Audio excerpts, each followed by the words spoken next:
তোমালোকে কেতিয়াবা ভাবিছেনে যে আবাৰ মোবাইল নাম্বাৰ 10টা নম্বৰ কিয় থাকে অলপ কমকৈ থকাইতো হ'লতেন মুখস্থ কৰিবলৈ কমচে কম সুবিধা হ'লতেন কিন্তু না তুমি পঢ়াও মুখস্থ কৰিব লাগিব মোবাইল নম্বৰ মুখস্থ কৰিব লাগিব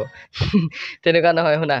মোবাইল নম্বৰৰ যি সংখ্যা সেই সংখ্যাবোৰ ডিপেন্ড কৰে এখন দেশৰ পপুলেশ্যনৰ ওপৰত মানে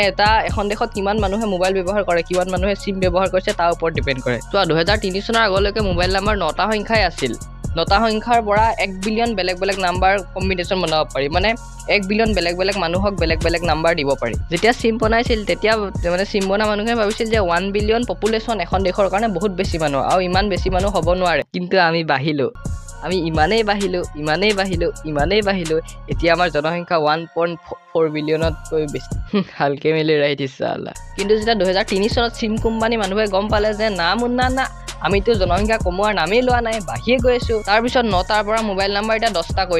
কৰি দিলে মানে এতিয়া তুমি 10 বিলিয়ন মানুহক বেলেগ বেলেগ নাম্বাৰ দিব পৰা যায় যদিহে ঠাণ্ডা বতৰ পৰে তেতিয়া চাগে আৰু 4-5টা মান নাম্বাৰ বঢ়াই দিব লাগিব